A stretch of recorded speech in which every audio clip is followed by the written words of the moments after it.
Hey gamers, what's up? Thought I'd do a quick video and show you something that I do when a console comes in and it needs to be thoroughly cleaned and, I don't know, made to look new again. There's a lot of stuff you can do and most of it's pretty easy. The tools you need are nothing special, and I think a lot of people think it's harder to restore a console than it actually is. But the fact is, you can take an old console from a garage, attic, yard sale, wherever you may find it, covered in dirt, grime, some light scuffing, dust, all that good stuff that you're bound to find on an old console, and you can make it look pretty new again relatively easily. So let's go take a look at just how to do that.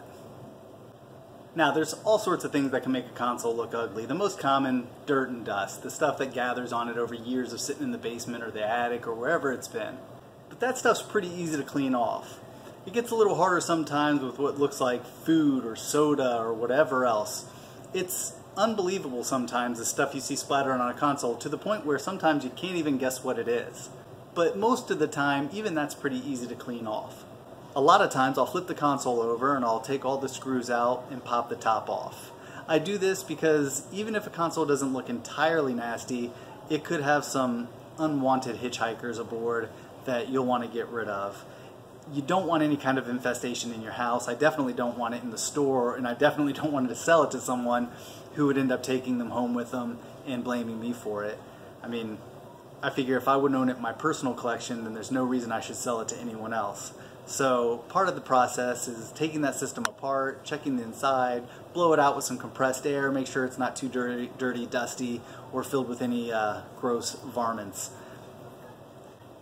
While I have it open, a lot of times I'll put a little bit of alcohol on a toothbrush and I'll scrub the connectors to make sure if there's any corrosion or dust or anything in there, I get it out and it comes out real nice. Now once I'm done with all that, I'll put the console back together and get ready to give it all the finishing touches.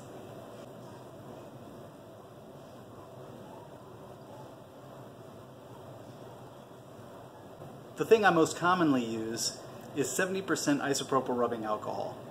I fill up a spray bottle with it, I spray it on the console, and I scrub at it with a toothbrush. What I really like about the toothbrush is it allows me to get in between cracks and crevices that just a regular paper towel doesn't do effectively or easily.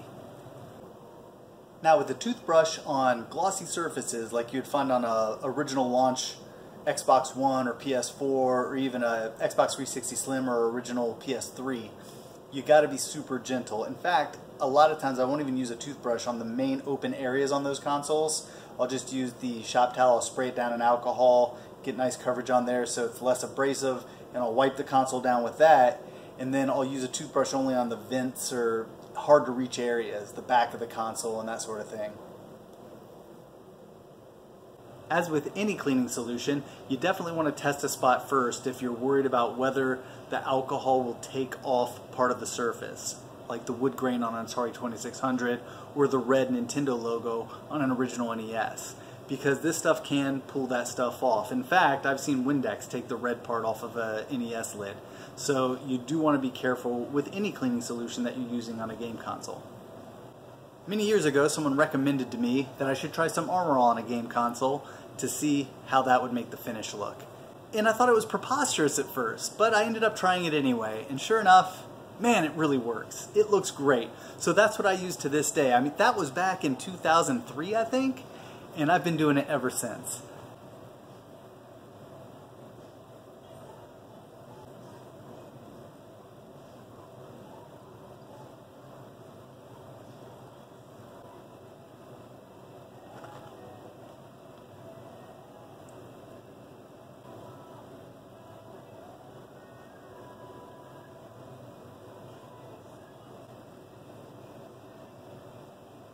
So it's definitely something I do. Now, I don't use the Armor All anymore. I did use Armor All for years, but it leaves kind of a film on the console that I don't like, and I don't like the smell of it much.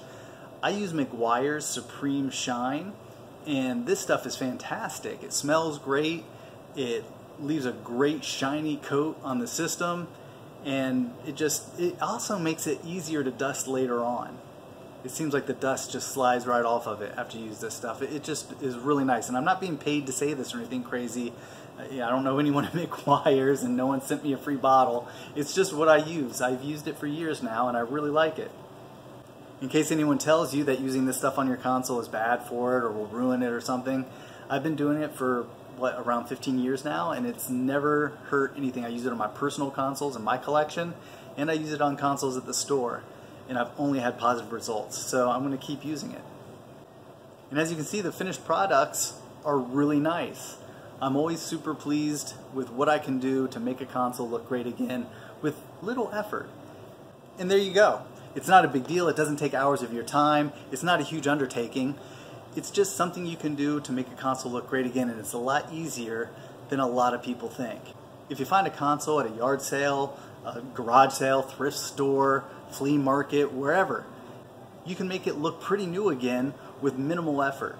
It can only be good for us as collectors and gamers to maintain our old consoles and keep them looking tip-top, because in the end they are pieces of video game history and they should be treated as such. And the final product is totally worth having. It's a very satisfying feeling to me when I take an old console and I make it look nice again. And that's it. Pretty easy, right? So, you know, next time you see a dirty console and you're like, ooh, that's gross, I don't want it, maybe you should take a second look at it. It may have more potential than you think. So I'm going to jump out of here for now. You guys take it easy. Please do subscribe if you haven't already. Hit that bell icon for notifications, and follow me on Twitter at L1Games if you haven't already. Thanks a lot. I'll catch you all later.